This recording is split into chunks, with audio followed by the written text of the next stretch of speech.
하나님 말씀은 시편 8편 1절에서 9절까지입니다. 우리 매일 성경이 예전 번역 개역으로 되어 있어가지고 많이 좀 불편해서 우리 성경인 개역개정 성경을 보고 읽도록 하겠습니다. 매일 성경만 가지고 오신 분들은 그냥 그대로 읽으시면 될 것 같습니다. 시편 8편 1절에서 9절까지 말씀, 지금의 성경 번역인 개역개정으로 보도록 하겠습니다. 제가 먼저 읽겠습니다. 여호와 우리 주여, 주의 이름이 온 땅에 어찌 그리 아름다운지요.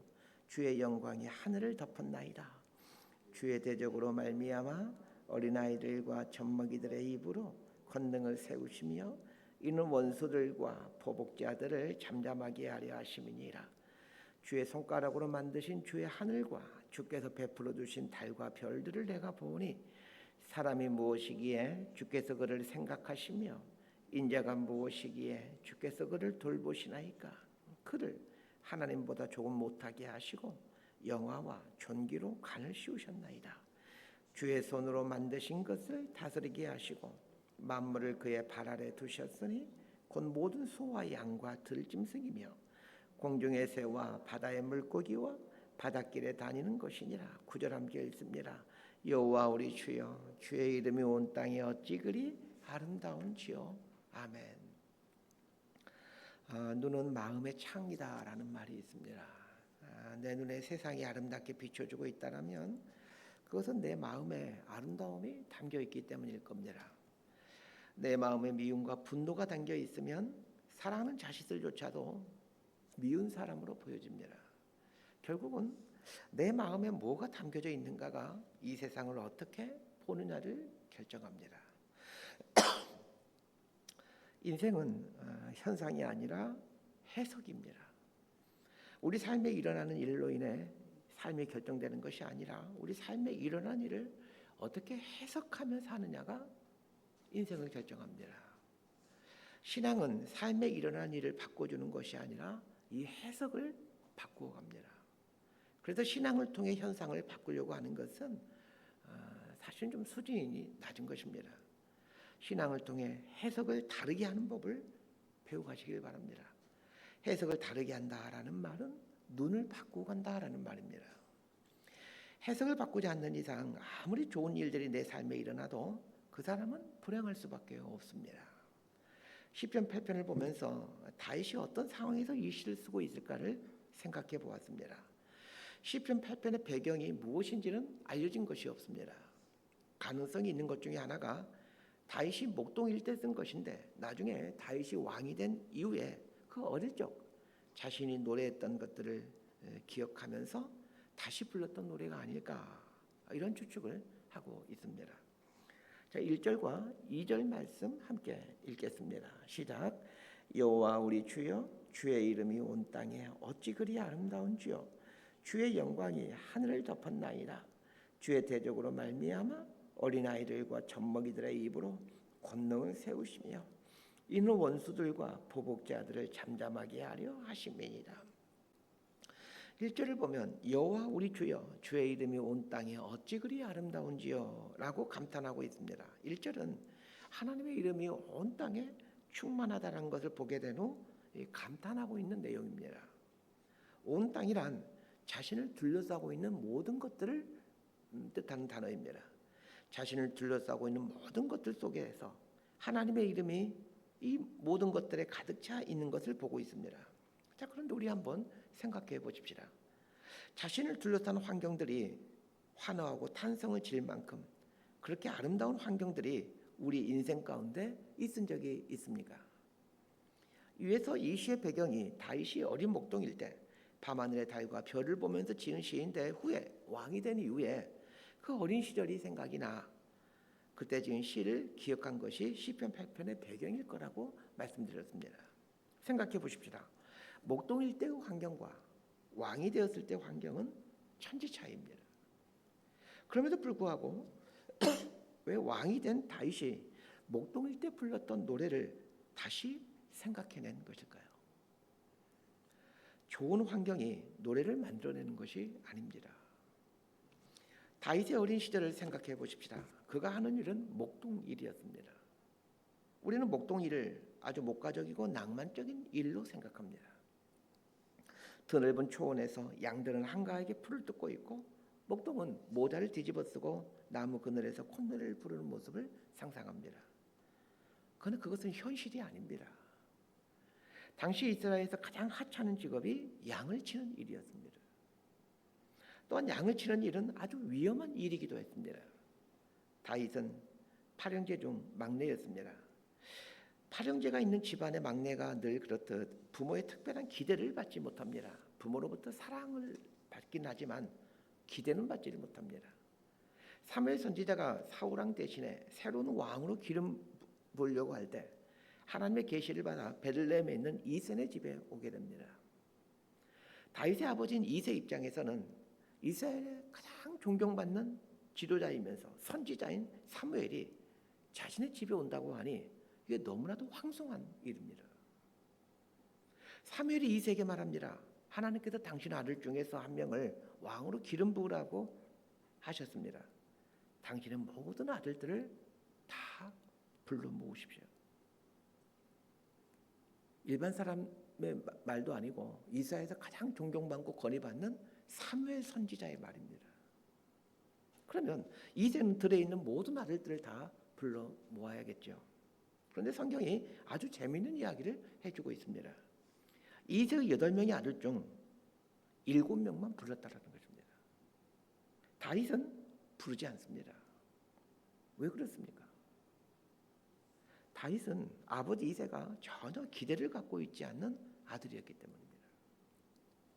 다윗은 집에서 전혀 주목받지 못하는 아들이었습니다. 그리고 가장 하찮은 일을 하고 있는 사람이었습니다. 누구에게도 주목받지 못하는 삶을 살아가는 어린 다윗에게 밤하늘에 떠있는 별과 달은 하나님의 사랑을 느끼게 해주는 도구가 아니라 처량함을 느끼게 해주는 도구였을 것입니다.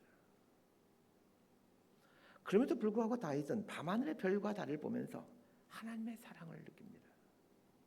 이 군대에 있을 때 보게 되면 군인들 대부분 보초 경비를 쓰지 않습니까?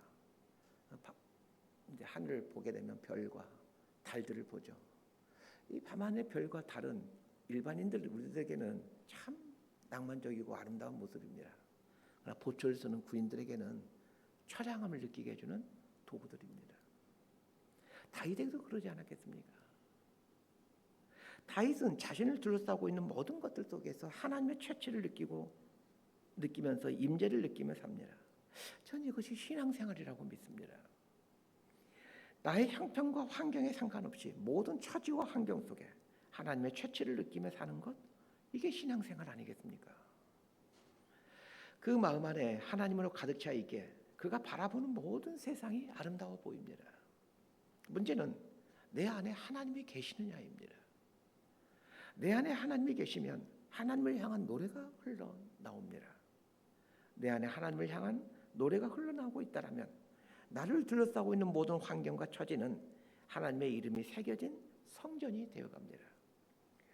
전 여러분들이 이렇게 신앙생활을 할 수 있게 되기를 바랍니다. 환경과 처지의 변화가 아니라 내 마음에서 하나님을 향한 시가 작사되어지고 새로운 노래가 지어지는 이런 신앙생활을 했으면 좋겠습니다. 우리에게는 환경을 변화시킬 수 있는 능력이 없습니다. 그러나 하나님을 향한 시는 얼마든지 쓸 수 있습니다. 마음에서 하나님을 향한 시가 흘러나오고 있다면 이 얼마나 행복한 삶이겠습니까? 마음 깊은 곳에서 하나님을 향한 노래가 흘러나오고 있다면 이보다 복된 삶이 어디 있겠습니까? 2절을 보니까 주의 대적으로 말미암아라고 말하고 있습니다. 무슨 말입니까? 지금 왕이 되어 이스라엘 통치하고 있는 다윗의 삶에 대적들이 많이 있다라는 말입니다. 2절 하반절을 보면 원수들과 대적자들이 등장합니다. 현재 다윗이 처해 있는 환경은 대적자들과 원수들이 있는 상황입니다. 그러나 다윗의 입에서 나오는 고백은 여호와 우리 주여 주의 이름이 온 땅에 어찌 그리 아름다운지요입니다. 왜 그렇습니까? 그의 마음 안에서 하나님을 향한 시가 흘러나오고 있기에 온 세상이 하나님의 이름이 새겨진 작품으로 보여지기 때문입니다. 우리 3절에서 9절까지 말씀 함께 읽습니다. 시작. 주의 손가락으로 만드신 주의 하늘과 주께서 베풀어 주신 달과 별들을 내가 보오니 사람이 무엇이기에 주께서 그를 생각하시며 인자가 무엇이기에 주께서 그를 돌보시나이까. 그를 하나님보다 조금 못하게 하시고 영화와 존귀로 간을 씌우셨나이다. 주의 손으로 만드신 것을 다스리게 하시고 만물을 그의 발 아래 두셨으니 곧 모든 소와 양과 들짐승이며 공중의 새와 바다의 물고기와 바닷길에 다니는 것이니이다. 여호와 우리 주여, 주의 이름이 온 땅에 어찌 그리 아름다운지요. 1절에서 2절이 자신을 둘러싼 환경들 속에서 하나님을 발견하고 하나님을 찬양하는 이야기라면 4절부터는 이제 자기 자신에게로 전환이 됩니다. 자신을 둘러싼 환경 속에서 하나님의 이름을 발견해가는 사람은 자기 자신을 향하여 환호를 지르게 됩니다. 자신에게 주어진 모든 환경이 하나님의 이름이 새겨진 하나님의 선물이라는 사실을 깨달은 사람은 이 모든 것들이 누구를 위해서 주어진 선물인가를 알게 됩니다. 누구를 위한 선물입니까? 나를 위한 하나님의 선물이라는 것을 알게 됩니다. 그러면서 무엇을 깨닫게 됩니까? 나에게 주신 선물들이 이렇게 아름답고 귀하다라면 나라는 존재는 하나님께 얼마나 존귀한 존재인가를 깨닫게 됩니다. 도대체 내가 무엇이기에 하나님께서 이렇게 좋은 것들로 가득 차게 해주셨을까 생각하면서 나를 존귀하게 지으신 하나님을 찬양하지 않을 수 없습니다. 내가 얼마나 존귀한 존재인가를 아는 것을 자존감이라고 표현합니다. 자존감은 내가 하나님 앞에 얼마나 존귀한 자인지를 알아갈 때 생겨납니다. 자존감이 낮은 사람에게서는 시가 나오지 않습니다. 자존감이 낮으면 자신을 둘러싼 환경 속에 하나님의 이름이 충만하다는 것을 느끼지 못합니다. 다윗은 밤하늘과 별과 달을 보면서 하나님의 아름다움을 보았고 그 모든 것들이 자신을 위해 하나님이 준비해 놓으신 것들임을 깨닫게 됩니다. 그러면서 자신이 하나님 앞에 얼마나 귀한 존재인지를 깨달아갑니다. 이처럼 하나님은 우리가 얼마나 소중한 존재인지를 알 수 있도록 우리에게 준 모든 것들 속에 하나님의 이름을 새겨놓습니다. 그것들을 보면서 내가 얼마나 소중한 존재인지를 알아가기를 하나님은 원하십니다. 다윗이 자신의 삶을 보면서 자신이 어떤 존재라고 여기고 있습니까? 5절에 보니까 그를 하나님보다 조금 못하게 하시고, 옛날 개역 번역본에는 그를 천사보다 조금 못하게 하시고 이렇게 번역되어 있습니다. 그를 하나님보다 조금 못하게 하시고 영화와 존귀로 간을 씌우셨나이다 라고 말하고 있습니다. 하나님보다 조금 못한 존재로 만들어진 게 자기 자신이라는 것을 알게 됩니다. 여러분, 우리가 하나님보다 아주 조금 못한 존재로 만들었다는 것을 알 수 있게 되기를 바랍니다. 이 말은 하나님과 거의 비슷한 존재로, 하나님의 버금가는 존재로 만들었다는 말입니다. 자신이 하나님보다 약간 못한 존재로 만들었다는 걸 알고 있는 사람이 자신의 인생에 대해 비관할 수 있겠습니까? 다윗은 계속해서 고백합니다. 영화와 존귀로 관을 씌우셨나이다. 다윗은 자신이 쓰고 있는 왕관과 하나님께서 씌워주신 왕관을 비교하고 있습니다. 이스라엘 백성들은 단 한 사람만 쓰는 왕관은 아마도 금이 박히는 왕관이었겠죠. 그 금이 박히는 왕관이었다면 하나님께서 자신에게 씌워주는 왕관은 영화와 존귀의 관이었습니다. 이 땅에 있는 어느 귀한 것으로도 만들 수 없는 영화와 존귀의 관을 쓰고 있는 존재가 자기 자신이라는 것을 깨닫게 된 것입니다. 내 자신이 이렇게 귀하고 아름다운 존재라는 것을 깨닫는 사람이 돈이 적은 것 때문에, 건강이 약한 것 때문에 불평하고 원망하는 삶을 살겠습니까?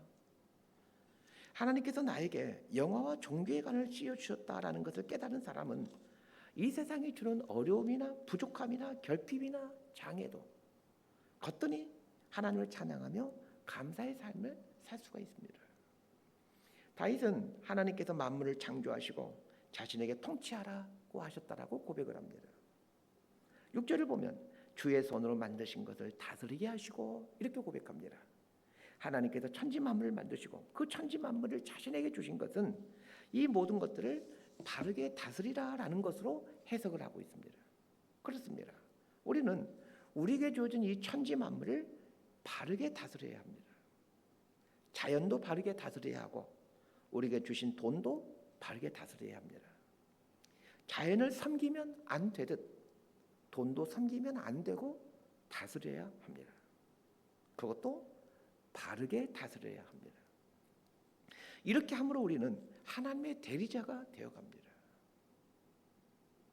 우리를 하나님의 대리자로 삼으셨다라는 것이 이 얼마나 영광스럽고 황송한 일입니까? 말씀 정리합니다. 심한 장애를 가졌으면서도 많은 복음성가를 만든 송명희 자매가 있습니다. 몇 년 전에 소천한 걸로 들었습니다. 그 자매님은 그 소아마비로 사지가 다 비틀어져 있습니다. 말도 정상적으로 할 수가 없기에 그 자매님이 하는 말을 알아들을 수가 없습니다. 얼굴도 삐뚤어져 있습니다. 무슨 말을 하려면 손을 막 이상하게 꼬면서 겨우겨우 말을 합니다. 태어날 때부터 이렇게 태어난 사람인데 이 자매님은 이런 내용의 시를 썼습니다. 그리고 그 시는 복음성가가 되어 많은 이들의 마음을 가난케 합니다. 여러분도 알고 있는, 대부분 알고 있는 시입니다. 나 가진 재물 없으나, 나 남이 가진 지식 없으나, 나 남에게 있는 건강 있지 않으나, 나 남이 없는 것 있으니, 나 남이 못 본 것을 보았고, 나 남이 듣지 못한 음성 들었고, 나 남이 받지 못한 사랑받았고, 나 남이 모르는 것 깨달았네. 공평하신 하나님이 나 남이 가진 것 없지만 공평하신 하나님이 나 남이 없는 것 갖게 하셨네. 모든 것이 결핍이고 장애인 자매님은 하나님을 공평하신 하나님이라고 찬양합니다. 그 자매님이 시인이 될 수 있었던 이유는 그 마음 안에 하나님이 계셨기 때문입니다. 하나님이 계시기에 그의 눈으로 보게 된 이 세상은 참으로 아름다운 세상일 수밖에 없었습니다. 불평할 것 없는, 감사할 것밖에 없는 그런 세상이었습니다. 상황이 중요한 게 아니라 해석을 어떻게 하느냐가 중요합니다. 해석을 잘하기 위해서는 바른 눈, 건강한 눈을 가져야 합니다. 하나님을 볼 수 있는 눈을 가질 수 있게 되기를 바랍니다. 하나님이 우리를 영화와 종기라는 관을 씌워주셨습니다. 이 사실 앞에서 감격하고 감사하시고 경탄하며 사십시다. 이런 감격을 안고 살아가는 저와 여러분의 삶이 되기를 진심으로 소망하고 축복합니다. 기도하겠습니다. 하나님 아버지, 환경과 형편이 우리를 불행하게 할 수 없다는 것을 압니다. 내 안에 계신 하나님이 이 세상과 환경을 다르게 해석하는 눈을 주시고 다른 사람들이 볼 수 없는 것을 보게 해준다는 것을 알게 됩니다. 내 안에 계신 하나님이 우리를 해맑은 영혼을 가진 시인으로 만들어간다는 것을 배웁니다. 우리 삶에서 다윗의 고백인 여호와 우리 주여, 주의 이름이 어찌 그리 아름다운지요, 이러한 고백이 동일하게 흘러나올 수 있도록 우리 삶의 은총을 베풀어 주옵소서. 예수님 이름으로 기도드리옵나이다.